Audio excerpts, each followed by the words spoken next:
마태복음 5장 6절 말씀 우리 한 목소리로 같이 읽습니다. 시작. 의에 줄이고 목마른 자는 복이 있나니 그들이 배부를 것이미요. 아멘. 우리 한 번 더 같이 읽어볼까요? 말씀의 뜻을 생각하면서 한번 같이 읽어봅니다. 시작.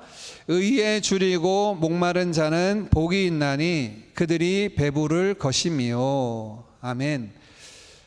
산상수훈 말씀을 여러분과 나누기 시작한 지 벌써 한 달여가 지났습니다. 산상수훈 그 초입에 있는 팔복의 내용도 벌써 여러분과 나누는 지 4번째 주일이 됩니다. 오늘 본문 말씀은 의에 줄이고 목마른 자의 복에 관한 팔복의 4번째 내용인데요. 여러분 지난 3번의 주일과 오늘 4번째 주일 맞으면서 예수님께서 선언하신 8가지의 복이 여러분에게 어떠셨습니까? 마음에 와 닿으셨나요? 또는 사모함이 있으셨습니까? 사실 예수님께서 이것이 복되다라고 말씀하신 8가지, 마음이 가난한 것이 복이고 애통한 것이 복이고 카리스마 있고 능력 있기보다 온유한 게 복이고 오늘 줄이고 목마른 게 복이고 마지막 10절의 8번째 의를 위하여 핍박받는 자가 복이 있다 말씀하신 이 복된 내용이 가만히 보면 사람들이 선호하는 내용은 아닌 것 같아요. 가난한 게 복이랍니다. 애통한 것이, 슬픈 것이 복이고 온유하고 줄이고 목마른 것이 복이다. 사람들이 선호하고 좋아할 복은 아니죠. 그래서 이 팔복의 내용들이 어떤 분들은 말씀을 읽으면서 야, 이 말씀이 우리에게 잘 안 와닿는다 이런 말씀을 하시는 경우도 제가 들었는데요. 역으로 생각하면 이렇습니다. 왜 이 복이, 예수님은 복되다 하시는 이 삶이 우리에게는 복처럼 잘 다가오지 않을까라고 생각해 보면 하나님께서 우리에게 보여주시려고 하는 진정한 복을 우리가 너무 외면하고 눈에 보이고 손에 잡히는 다른 것들만, 허상들만 복으로 여기고 달려온 삶은 아닌가 생각이 됩니다. 이 팔복을 나누면서 다시 한번 하나님께서 우리에게 베풀어 주신 진정한 복이 무엇인지를 마음에 되새기고 또 우리가 사모함으로 그 복을 받아 누릴 수 있는 은혜가 사랑하는 우리 모든 드림 가족들 위해 있어지기를 주님의 이름으로 축복합니다. 오늘 본문 말씀뿐만 아니라 팔복의 내용은 패턴은 굉장히 심플합니다. 복에 대한 주된 주제가 나옵니다. 오늘 본문 말씀은 의가 주된 주제입니다. 그 복된 주제에 대한 반응이 나옵니다. 오늘은 줄이고 목마른 것이다 라고 말하고요. 그렇게 복에 대해서 반응한 사람들에게 주어지는 복이 무엇이냐라는 결과물, 보상들이 마지막에 나오는 굉장히 심플한 구조가 팔복의 8가지 패턴으로, 8개의 패턴으로 나오고 있습니다. 오늘 본문 말씀 가운데 굉장히 중심되는 주제는 의입니다. 헬라어 원어 성경으로 보면 디카이오스네라고 하는 단어인데요. 디카이오스라는 형용사와 포함해서 신약 성경은 굉장히 많이 나오는 단어이고 특별히 신앙생활 하시는 모든 분들에게는 이 의로움이라고 하는 단어가 낯설지 않을 단어일 것입니다. 그럼에도 불구하고 여러분 어떠신가요? 의에 줄이고 목마른 것이 복되다라고 하시는 말씀이 와 닿으십니까? 왜냐하면 오늘날 우리에게 어떤 부분이 있냐면 먹고 사는데 직접적인 영향이 없는 거라면 자꾸 우리의 관심사에서 비껴나가는 것 같아요. 아니, 의라고 하는 주제, 그게 지금 우리의 먹고 사는 문제와 무슨 연관이 있을까? 지금 당장 살아가는 내 삶에 어떤 영향이 있나? 아니, 그건 직접적인 영향이 없는 것 같아요. 먹고 마시고 또 우리가 필요로 하는 것들과 생각되는 그 중심 주제와는 좀 동떨어져 있는 주제가 의라고 하는 주제인 것 같아요. 그래서 사람들이 의에 줄이고 목마르다라고 하는 이 주제도 와닿지도 않고 사모함도 조금 적은 것 같습니다. 신약 성경에는 디카이오스네라는 단어로 되어 있고 구약 성경에는 히브리어는 ጼ데크라고 하는 단어로 의로움, 올바름이라고 하는 단어가 성경에 굉장히 중심 주제인데요. 의로움이라고 하는 것에 대해서, 의라고 하는 단어에 대해서 뜻글자인 한자어를 보면 그 의미를 좀 알 수가 있죠.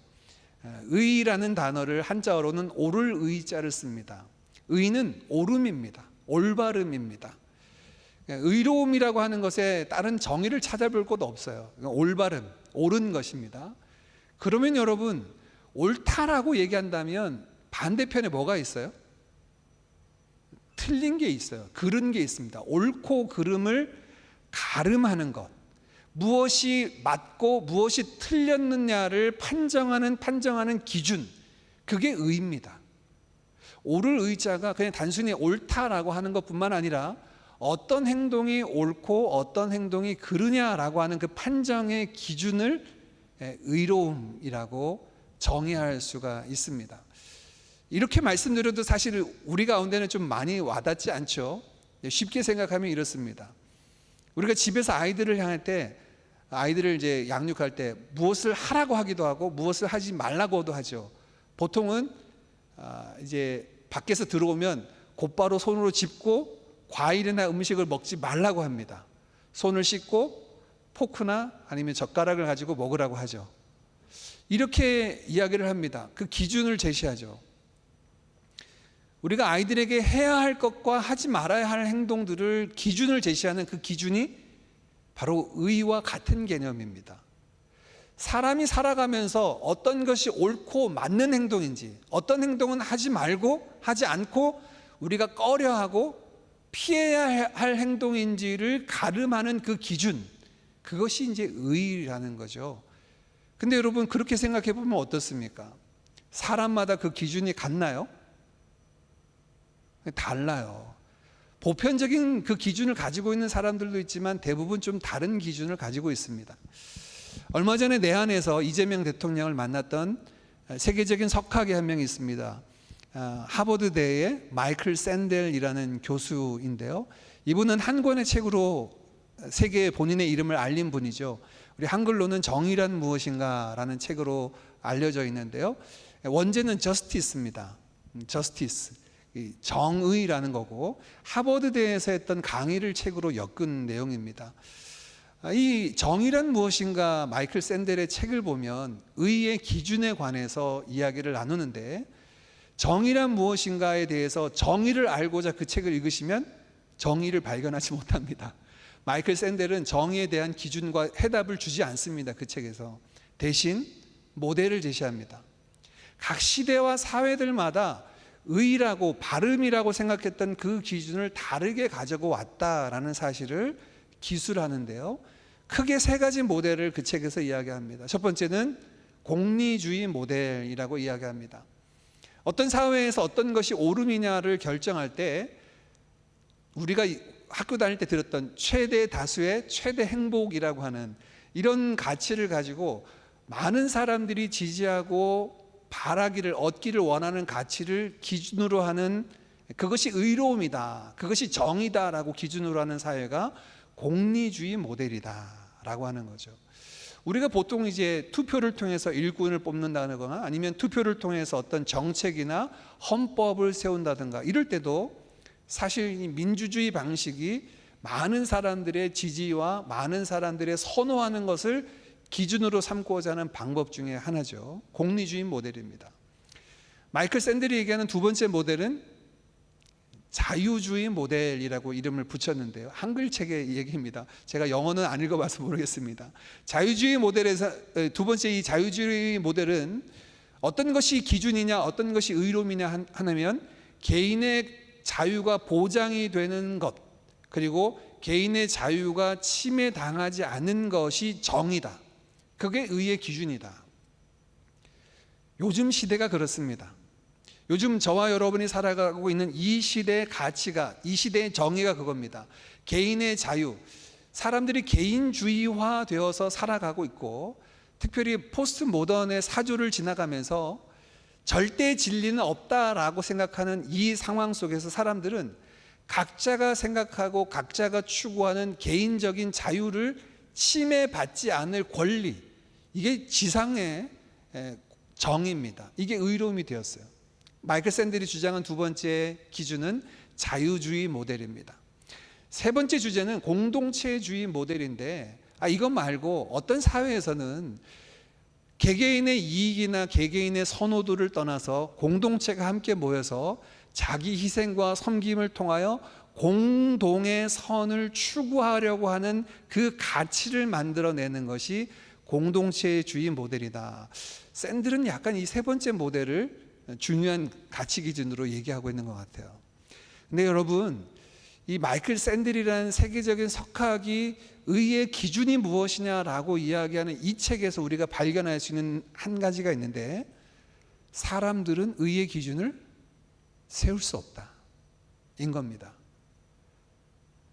여러 가지 모델을 주장한다고 하는 것 자체가 지금 오랜 역사를 거쳐오면 사람들이 옳음이 무엇이냐, 우리가 기준으로 잡아야 될 것이 무엇이냐를 찾아왔지만, 여러 모델들을 경험해 왔지만 모든 사람이 동의하고 붙잡고 그래 정의란 이것이지 라고 붙잡을 만한 것들을 발견하지 못했다는 거예요. 당연합니다. 왜냐하면 우리로부터 그 의로운 기준을 삼을 수 없기 때문이죠. 그러면 오늘 우리가 주요하게 볼 주제인 의에 줄이고 목마르다라고 할 때 이 의는 뭘 얘기할까요? 우리는 성경에서 이야기를 봐야 되겠죠. 옳음의 기준, 삶을 살아가면서 해야 하고 마땅히 해야 하고 반드시 해야 하고 하지 말아야 할 것들의 기준을 삼을 수 있는 그 법과 중심, 그것을 무엇으로 봐야 되나요? 네, 신앙생활하는 저와 여러분은 하나님의 말씀인 성경이라고 분명히 이해를 합니다. 맞습니다. 성경이 하나님께서 피조물들을 향하여서 보여주신 하나님 나라의 법과 기준입니다. 그러나 하나님은 성경만을 주시지 않았습니다. 자연 만물 안에도 하나님께서 자연 법칙 속에서 하나님의 기준과 옳음이 무엇인지를 보여주시기도 하셨고, 인간 개개인에게는 양심이라는 것을 여전히 타락 이후에도 두셔서 양심을 따라 사람들이 살아가는 도덕과 윤리적인 행위, 이것을 통하여서도 의를 추구하는 삶을 살아가게 하셨고, 또 국가와 제도와 법이라고 하는 사회적인 구조와 제도를 통해서도 하나님은 의로운 것이 무엇인가를 찾아가도록 지금까지 역사에 개입하시고 인도하셨습니다.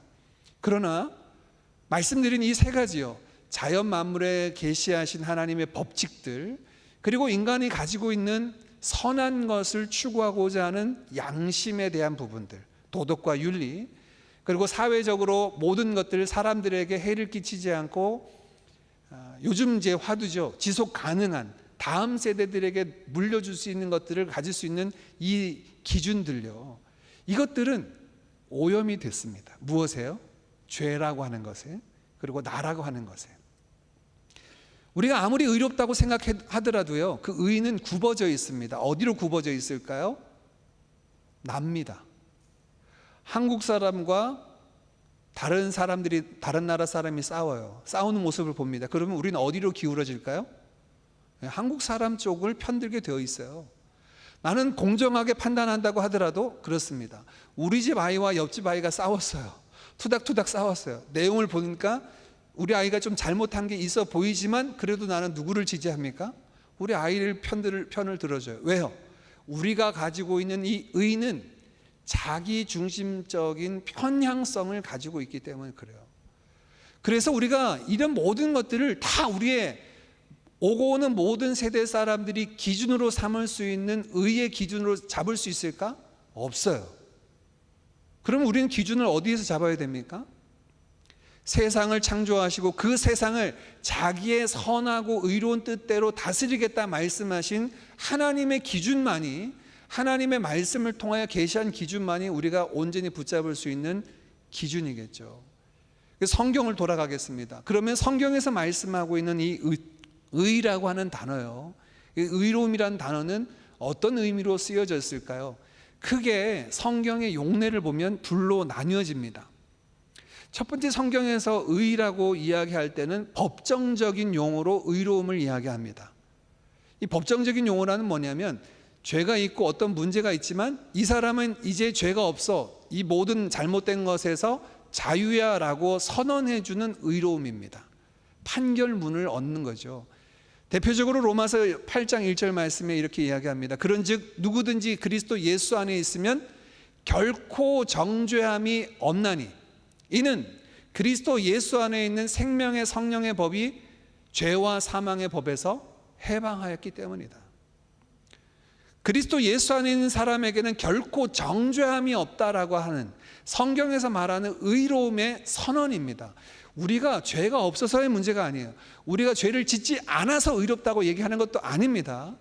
예수 그리스도 안에 있어서 그의 십자가의 의로 말미암아 의롭다고 칭해지는 것, 이것을 우리는 칭의라고 이야기하는데요. 쉽게 얘기하면 속은 여전히 죄짓고요, 내 안에 아주 냄새나는 감정적인 것, 내 생각, 내 말과 행실, 냄새나는 죄의 찌꺼기들이 있지만 예수님께서 십자가에 흘리신 그 보혈로 옷을, 그 하얀 옷을 만들어 주셔서 나를 덮어 주셨어요. 이걸 형상화한 게 이제 요한계시록에 가면 마지막 날, 주님이 오시는 그날 각 나라와 족속과 백성과 방언에서 허다한 수의 흰옷 입은 자들이 모여서 찬양하죠. 구원하심이 보좌에 앉으신 하나님과 어린 양에 있다. 찬양하게 될 날을 우리가 만나게 됩니다. 여러분, 우리는 그냥 옷 입은 자예요. 의의 옷을 입은 자입니다. 의가 우리 안에 있어서가 아니라 의의 옷을 입은 자로 선언해 주실 때 의, 이게 성경에서 말하는 첫 번째 개념의 의입니다. 법정적인 의를 이야기합니다. 두 번째, 성경에서 말하는 의는 행위에 의해서 하나님께서 세우신 법과 기준에 부합한 행동을 한 것을 의로움이다라고 이렇게 얘기합니다. 행위를 통하여서 의와 불의를 분별할 수 있습니다. 하나님의 말씀의 기준을 통하여. 창세기 38장에 보면 아까 제가 말씀드렸던 그 ጼ데크라고 하는 히브리어가 등장하는 재미난 본문을 하나 만나게 됩니다. 야곱의 12아들들이 있었죠. 그 중에 아들 유다가 있었습니다. 유다가 결혼하여서 아들을 셋을 낳습니다. 첫째 아들이 결혼합니다.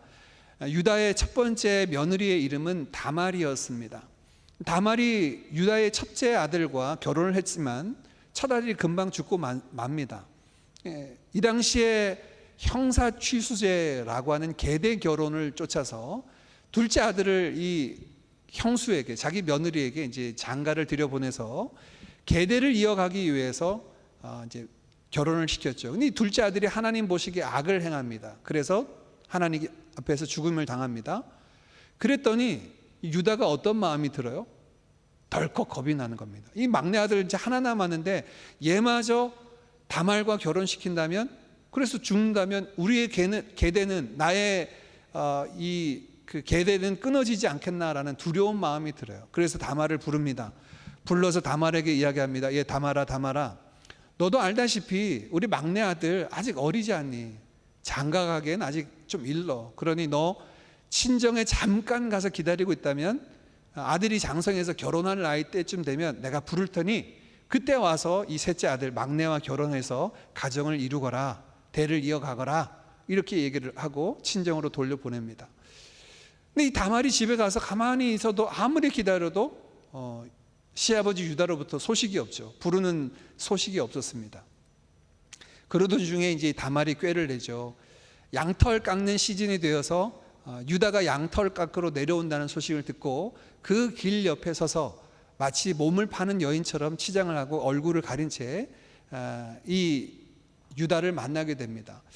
유다가 그 길을 가다가 그 여인이 옆에 서 있는 걸 보죠. 그리고 이제 거래를 하게 됩니다. 내가 지금 양털을 깎으러 오다 보니까 수중에 가진 돈이 없는데 내가 증표를 줄 테니까 나중에 돈을 주겠소. 우리 관계합시다. 이렇게 이제 이야기를 합니다. 그래서 무엇을 주게 되냐면 유다 자신의 도장, 그리고 유다가 허리를 메고 있었던 허리띠, 그리고 유다의 지팡이, 이 세 가지를 이제 담보물로 주고 관계를 맺습니다. 양털 깎기를 끝나고 집으로 돌아온 이후에 자기의 물건을 찾기 위해서 돈을 들려서 사람을 보내죠. 보냈더니 문제가 있는데 그 동네 사람들이 하는 말이 우리 동네는 그런 여인이 없습니다. 우리 동네는 창기가 없습니다 하는 소식을 듣는 거예요. 유다가 참 이상하다, 참 별일도 다 있다 하던 차에 또 다른 소식이 들리는데 자신의 며느리, 친정으로 돌려보냈던 이 다말이 임신했다는 소식이 들립니다. 그래서 유다가 이야기합니다. 가서 다말을 불태워 죽여라. 분명히 이 음행을 한 연고로 말미암아 임신을 했으니 불태워 죽여라 라고 사람을 보냅니다. 사람을 보냈는데 이 보낸 사람의 손에 들려져서 다시 돌아온 게 뭡니까? 자신이 주었던 도장, 허리띠, 지팡이가 이 사람에 의해서 임신되었습니다 라고 가지고 온 거예요. 창세기 38장 26절에 이렇게 나옵니다. 유다의 반응입니다. 유다가 뭐라고 이야기하냐면 그녀가 나보다 옳도다. 다말이 나보다 옳도다라고 할 때 그 옳다라는 말이 의롭다라는 단어로 쓰여져 있습니다. 이때 다말이 옳다라고 하는 의로움은 칭의적인 법정적인 의로움이 아닙니다. 행위적인 의로움입니다. 야, 내가 아들 주기 싫어서 잔꾀를 냈는데 내가 한 것보다 손가락질을 받아서 마땅할 만한 다말의 행위라고 생각했는데 아니, 다말이 나보다 더 의롭네, 더 옳다, 하나님의 말씀과 그 기준에 더 부합한 자의 삶을 살아가고 있었네 라고 말한 행위로서 말하는 의로움의 모습이에요. 그러니 여러분, 오늘 우리가 본문에 말씀하고 있는 의에 줄이고 목마름이라고 할 때 첫 번째 의라고 하는 개념이 성경에서 이 두 가지 용례로 쓰이는 겁니다. 첫째는 법정적인 의입니다. 허물이 있어요, 죄가 있어요, 모자라요. 그럼에도 불구하고 하나님께서 너 의인이야 라고 칭해 주시는 의. 두 번째는 하나님의 법과 규율에 합당하게 살아가는 삶을 통하여 드러나는 의. 이 두 가지를 다 이야기하고 있습니다. 여러분에게 질문을 드립니다. 오늘 말씀 제목처럼 여러분은 언제 이 의에 대해서 줄이고 목마르셨습니까? 오늘 예수님은 의에 대해서 줄이고 목마른 자가 복이 있다고 말씀하셨는데, 그렇다면 제가 좀 전에 이 의라고 하는 단어의 뜻풀이를 여러분에게 드린 것처럼 이런 의에 대한 줄이고 목마름이 언제 있으셨나요? 여기 오늘 한글로는 줄이고 목마르다라고 번역되는데 이 줄임은 배고픔을 이야기하는데 기야, 아사 직전에 너무 배고파서 곧 죽을 것 같은 배고픔을 의미하고요. 여기 목마름은 마치 하갈이 자기 아들 이스마엘을 데리고 광야로 쫓겨나서 지나갈 때 가죽 부대에 담았던 모든 물이 다 떨어지고 난 다음에 이제 우리가 광야에서 죽게 되었노라고 펑펑 울면서 하나님 앞에 하소연했을 때 그 갈증. 시편 기자는 목마른 사슴이 시냇물을 찾아 갈급함 같이 내 영혼이 여호와를 찾기에 갈급하나이다 했던 그 갈급한 그 목마름을 의미합니다. 이게 보통이 아니에요. 거기다가 오늘 특별히 줄이고 목마르다는 단어를 연거푸 이렇게 같이 붙여서 쓰는 성경 본문이 거의 없어요. 오늘 예수님께서 의에 줄이고 목마르다라고 하는 줄임과 목마름을 같이 썼다는 것은 보통의 열망이 아닙니다. 의를 향하여서 정말 이것 아니면 내가 죽을 것 같다라고 갈망하고 있는 그 상태를 의에 줄이고 목마르다고 이야기하는 거예요. 여러분, 언제적에 이런 모습이 있으셨나요?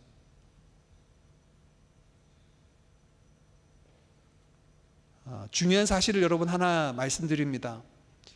우리에게 만약에 이런 의에 줄이고 목마른 경험이 없었다면 우리는 그리스도인이 아닐 수 있습니다. 왜냐하면 좀 전에 제가 여러분에게 말씀드렸던 내가 똑바로 살아야 되겠다는 의로움이 아니라 하나님 앞에 내가 의인으로 드러나야 되는 그 칭의를 얻기 위해서 우리가 경험해야 하는 일이 뭐냐면 내가 불의한 존재라는 사실, 내가 할 수 없는 죄인이라는 사실, 그래서 하나님의 저주와 진노 아래 있는 자라는 사실이 발견되어서 십자가의 그 은혜가 아니고는, 십자가의 그 의가 아니고는 내가 살아날 수 없다는 것을 알고 나아가 그 십자가를 붙잡는 그 순간에 우리의 심정의 상태를 의에 줄이고 목마른 상태라는 거예요. 며칠 전에 저희 아내에게 어떤 분이 이제 카톡을 주었어요. 아직 신자가 아닌데 신앙에 관해서 관심을 갖고 있는 사람하고 함께 교제를 나누고 있는데 이 자매가 하는 얘기가 교회 가서 신앙생활을 하려고 했더니 자꾸 죄인이다 죄인이다라고 얘기하는데 나는 죄를 지은 게 없는데 왜 자꾸 죄인이라고 하느냐, 난 그 이해를 못하겠다. 그래서 이제 제 아내에게 카톡을 하신 분의 내용은 뭐냐면 이런 사람에게는 뭘 어떻게 얘기해 줘야 되냐, 라고 하는 게 이제 질문 사항이었어요. 그렇죠. 여러분, 내가 지금 불의한 상태고 그 하나님의 의가 필요한 상태라는 것을 자각하지 못하면, 깨닫지 못하면, 이 의에 줄이고 목마르지 않으면 십자가 앞으로 나아올 수 없어요. 그 의가 없는 겁니다.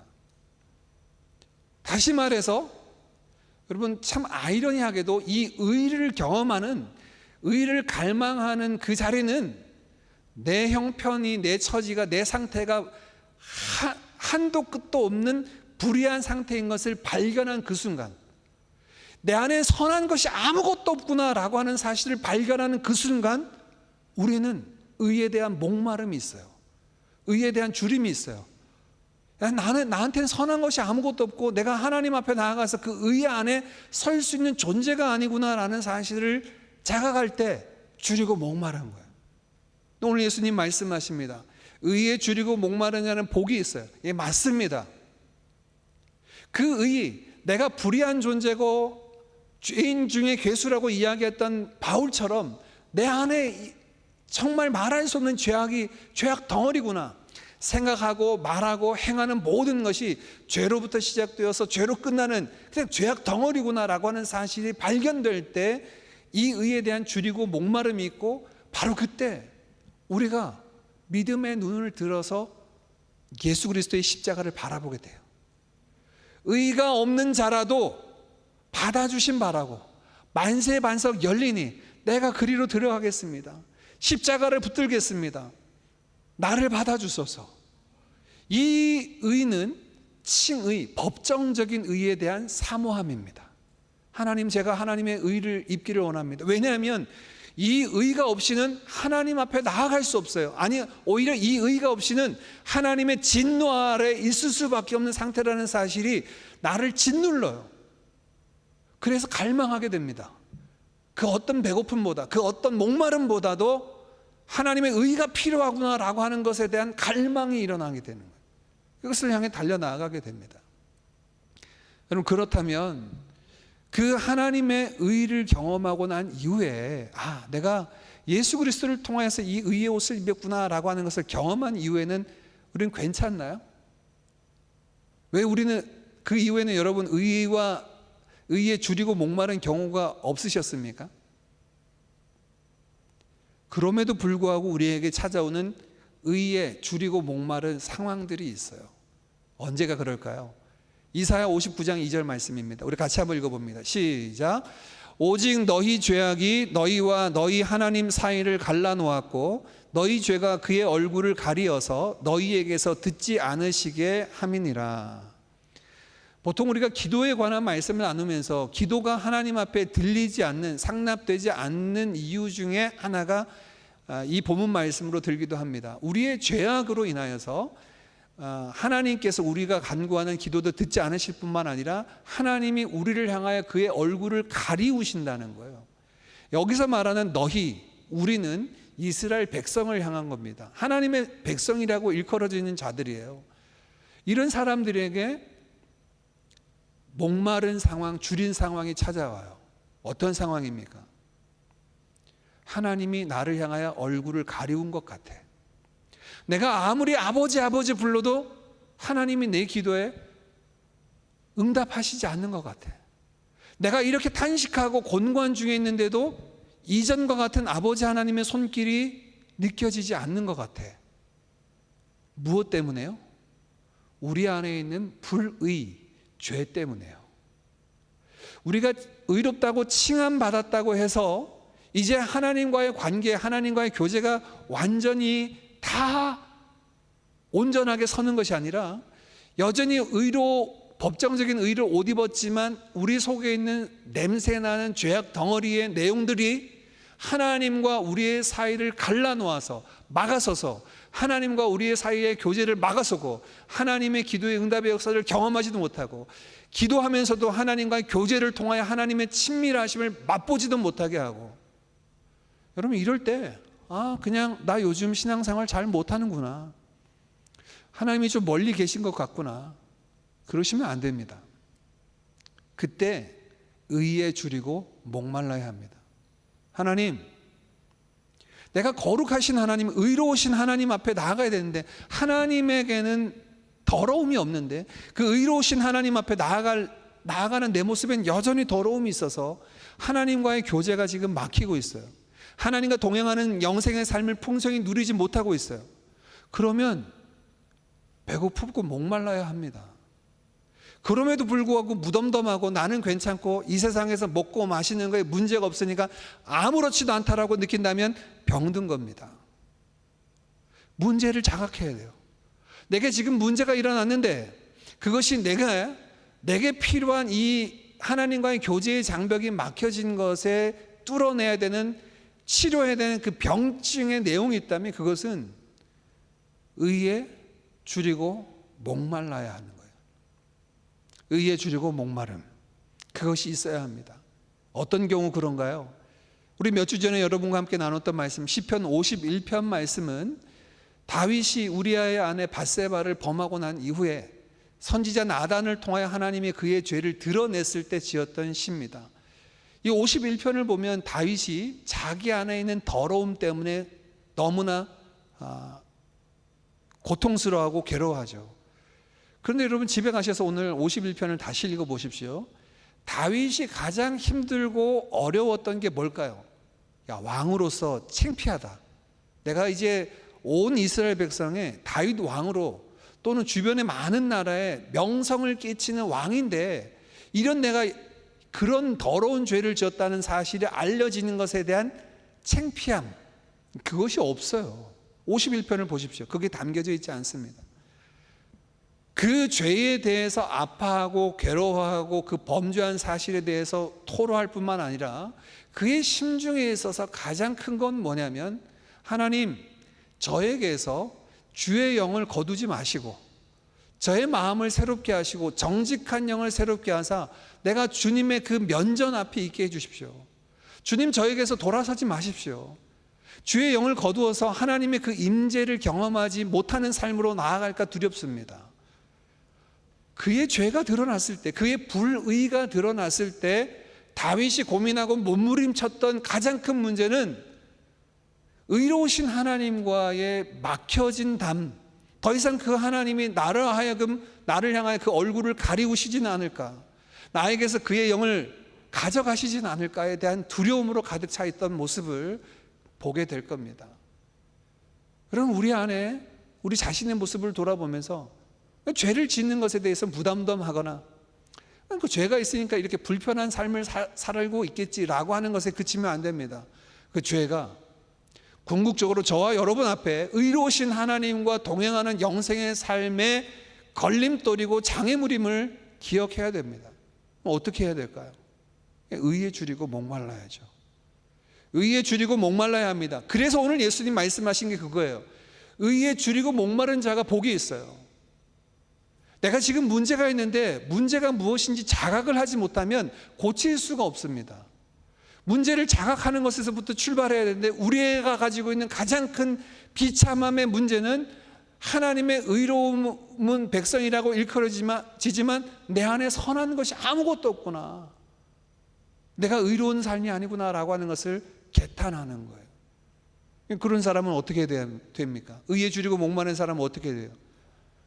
이전에 칭의를 위해서 예수 그리스도의 십자가를 향하여 날려나갔던 것처럼 우리는 두 손 들고 나아갑니다. 하나님, 나를 하나님의 자녀 삼아 주셨음에도 불구하고 내 안에 선한 것이 아무것도 없습니다.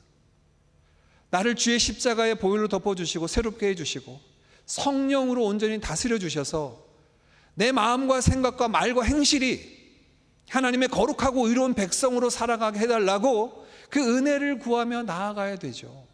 철저히 엎드리며 그 은혜를 구하고 뿐만 아닙니다. 어떻게 하면 그러면 우리가 이 의에 줄이고 목마른 자로 살아갈 수 있을까요? 제가 이 지난주에 말씀을 준비하면서 많은 분들의 그 주석서와 설교와 내용들을 봤는데요, 보통 이렇게 이야기합니다. 이 의로움이 어떤 의를 얘기할까? 하나님께서 우리에게 부여하신 의를 얘기하는가? 아니면 자신이 하나님의 법을 따라서 순종하는 의로움을 이야기할까? 이게 이제 신학자들의 디베이트였습니다. 마태복음 5장 6절에서 말하는 의가 칭의적인 의냐 아니면 삶을 살아가면서 만들어낸 의를 이야기한 거냐. 근데 신학자들 대부분은 이 두 의를 다 이야기하고 연결되어 있다고 얘기해요. 그렇습니다. 하나님의 의를 입은 사람들이 불의한 상황을 살아가면서 나는 괜찮다라고 살아갈 수 있을까요? 없어요. 불편해야 됩니다. 답답해야 돼요. 목말라야 돼요. 배고파서 죽을 것 같은 그 심정 안에 있어야 됩니다. 그래서 하나님의 의를 추구해야 돼요. 어떻게 해요? 로마서 12장 1절 말씀, 그러므로 형제들아 내가 하나님의 모든 자비하심으로 너희를 권하노니 너희 몸을 하나님이 기뻐하시는 거룩한 산제물로 드리라. 이것이 너희가 드릴 영적 예배라는 거예요. 자, 다시 돌아갑니다. 여러분, 의가 뭐라고요? 기준이에요. 옳고 그름을 가름할 수 있는 기준인데 우리로 기준을 삼을 수 없어요. 사람들이 합의한 기준이 없어요. 그래서 창조주요 우리를 주관하신 하나님이 주신 법의 기준, 말씀의 기준을 우리는 가지고 있습니다. 이 말씀의 기준에 따라서 의로운 자의 삶을 살아가는 것을 로마서 12장 1절 말씀은 영적 예배자의 삶이라고 얘기해요. 우리의 몸을 하나님이 기뻐하시는 거룩한 산제물로 드리는 것이 영적 예배라는 거예요. 구체적으로 2절 말씀에 이 세대를 본받지 말고 마음을 새롭게 함으로 변화를 받아 하나님의 선하시고 기뻐하시고 온전한 뜻이 무엇인지 분별하며 사는 것이 삶의 예배자라고 이야기하죠. 하나님의 의를 사모하는 자들은요, 하나님 제가 그 하나님의 의에 참여하고 싶습니다라고 구할 뿐만 아니라 우리의 삶 속에서 그 하나님의 의가 이루어지도록 삶의 예배자로 서는 겁니다. 어떤 것이 하나님의 선을 이루는 것일까? 어느 것이 하나님을 기쁘시게 하는 모습일까? 그렇게 한 걸음 한 걸음 하나님의 의의 기준을 따라 살아가는 삶의 예배자, 그것이 우리의 삶에 이루어내야 될 의입니다. 여러분, 우리가 살아갈 때 그 불의한 상황은 개인적인 죄만이 아니죠. 오늘날 우리가 살아가고 있는 이 시대는 점점 더 복잡해지고 어려워지는 것 같아요. 예전엔 냉전 시대만 해도 옳고 그름을 가지고 논쟁을 했는데 요즘은 뭐 옳고 그름을 가지고 이야기하는 시대가 아니죠. 지금 미국이나 이런 나라들 안에서 일어나는 여러 가지 내용들을 보면 이게 옳은 것을 몰라서, 그른 것이 무엇인지 몰라서 하는 것이 아니죠. 다른 가치를 가지고 살아가는 것 같아요. 그러면 여러분, 두 번째, 오늘 우리가 그리스도인으로 살아가면서 의에 줄이고 목말라야 하는 것은, 첫 번째는 우리 자신의 선한 것이 하나도 없다는 것이 발견되고 느껴졌을 때 줄이고 목마름 뿐만 아니고, 두 번째, 우리가 머물고 있는 공동체와 우리가 거하고 있는 이 땅과 국가와 사회 안에 있는 불의에 대한 목마름도 있어야 합니다. 이것이 의에 대한 줄이고 목마름 안에 포함되어 있습니다. 이 시대 가운데 참 하나님의 법을 떠나서 자신의 이익을, 자신이 원하는 것을 추구하며 달려나가는 많은 것들을 보죠. 불의한 상황들을 바라봅니다. 그럼 어떻게 해야 될까요? 우리에게 좋은 샘플이 있습니다. 모델이 있습니다. 200여 년 전에 있었던 믿음의 선배님인데요, 영국에 있었던 정치가입니다. 이름은 윌버포스입니다. 윌리엄 윌버포스라는 정치인인데 국회의원이었습니다. 이 당시만 해도 이제 18세기, 19세기를 접어들면서 영국은 해가 지지 않는 나라로 일컬어지며 산업혁명을 일으켜서 나라가 부강한 정말 성장 가도에 있는 그 시절이었는데, 윌버포스가 보니까 잘못된 것이 하나가 있어요. 그게 뭐냐? 산업혁명을 일구어 나가기 위해서 필요한 인력들을 아프리카에서 흑인을 노예로 잡아다가 그들을 돈 주고 사서 부리는 것, 이 노예제도라고 하는 것이 눈에 들어오기 시작합니다. 이거 불인데, 영국에는 합법적으로 노예를, 흑인들을 돈 주고 사고 팔 수 있는 물건처럼, 그래서 그렇게 돈 주고 사서 그 노예들을 가지고 여러 가지 일을 시킬 수도 있는 그런 제도 속에서 법체자에 있었는데도 불구하고 정치인이었던 윌버포스는 이것이 불의라는 사실, 그에게는 의에 줄이고 목마름이 찾아오기 시작합니다. 그래서 이 부분을 가지고 싸우기 시작합니다. 이건 잘못됐다. 이건 틀렸다. 그래서 그가 서 있는 국회의원으로서 입법을 통하여서 이 노예제도를 폐지하기 위해서 노력을 했죠. 그는 1833년에 생을 마감합니다.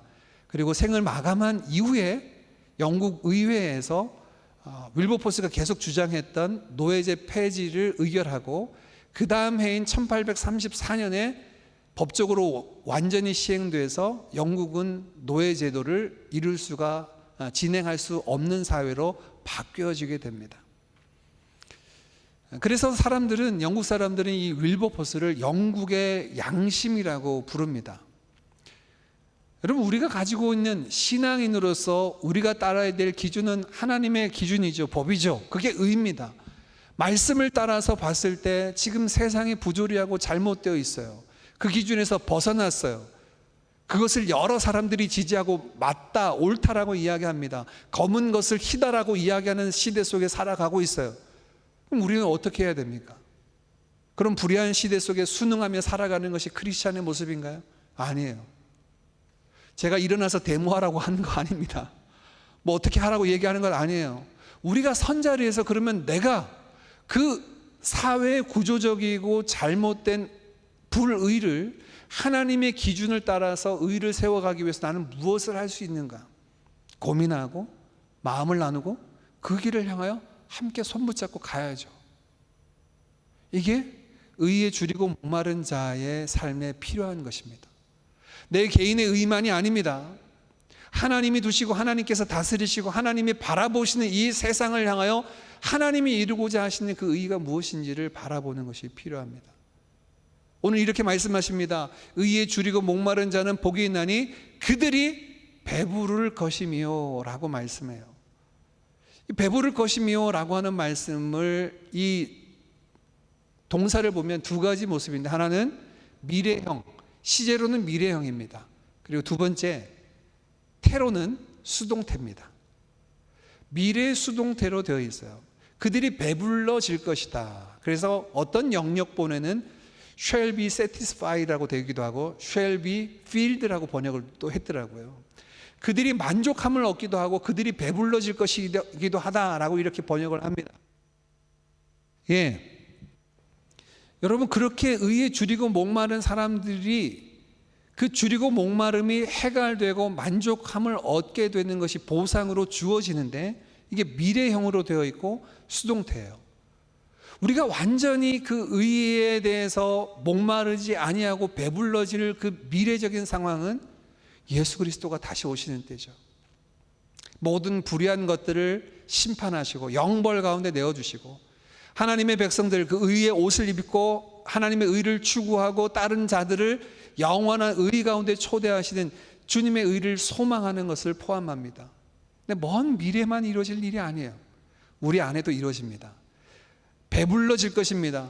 십자가의 의를 나간 사람, 그 십자가 의로 인하여서 우리가 하나님 앞에 의로 옷 입었다라는 사실들을 경험하게 될 거예요. 에베소서 6장 말씀에 보면 신자가 입어야 될 하나님의 전신갑주를 소개하는데, 그 중에 하나가 의의 호심경이라고 하는 것 등장합니다. 진리의 허리띠, 평안의 복음의 신, 의의 호심경, 믿음의 방패 등이 등장하는데, 이 의의 호심경, 의로 가슴을 덧대라는 거예요. 덧댄 갑옷을 입으라는 겁니다. 왜냐하면 우리는 살아가면서 끝없이 우리를 공격하는 적수를 만나게 됩니다. 야, 니까지 게 크리스찬이야? 네가 이런 죄를 짓는데도 너는 목사라고 할 수 있어? 하나님의 영광을 드러낸다고 할 수 있어? 끊임없이 우리를 참소하는 세력이 있습니다. 고소해요. 너는 의롭지 못해. 너는 틀렸어. 불의한 존재야 라고 할 때 의의 호심경은 우리의 가슴을 보호합니다. 어떤 가슴이에요? 우리의 감정입니다. 우리가 느끼는 확신입니다. 그래, 나는 불의하고 나는 그런 죄가 있지만 그럼에도 불구하고 예수 그리스도의 의의 옷을 입은 자야 라고 하는 것이 저와 여러분 가운데 있어져야 돼요. 이게 바로 의에 줄이고 목마른 자가 배부를 것이라고 하는 것을 경험한 사실입니다. 우리는 그렇게 경험해야 됩니다. 매 순간 우리를 참소하는 세력들 앞에 예수 그리스도 그 십자가의 의로 승리해야 돼요. 뿐만 아닙니다. 이 말씀이 배부를 것이라는 말씀이 수동태라고 말씀했는데요, 우리가 찾아서 먹는 게 아니에요. 배불려질 것입니다. 이거를 헬라어 문법으로는 신적 수동태라고 얘기합니다. 주체가 누구냐? 하나님이시라는 거예요. 신적 수동태 형태로 너희가 배불려질 것이다. 배부르게 하시는 분은, 우리를 의로 세우시는 분은 내가 아니에요. 내가 열심히 노력했더니, 내가 삶의 예배자로 열심히 나아갔더니 내가 드디어 이 경지, 의로운 경지에 도달했구나가 아닙니다. 하나님이 나를 이렇게 세워주셨구나, 부족하고 연약한 나를 이렇게 세우셨구나라고 경험하는 거예요. 그게 배불려질 것이다 라고 하는 말씀의 내용입니다. 오늘 말씀을 통해서 다시금 저와 여러분의 놓쳐버렸던 의에 대한 줄이고 목마름이 있다면 회복하기를 원합니다. 그렇게 나아가기를 원합니다. 그리하여서 하나님 보시기에 우리가 하나님의 그 의를 옷 입은 자일 뿐만 아니라 하나님 앞에 더러움이 없는 하나님의 그 거룩하고 의로운 백성으로 남은 때를 살아가고 하나님께 영광 돌려드리는 우리 모든 드림 가족들 되시기를 주님의 이름으로 축복합니다. 함께 찬양 드리겠습니다.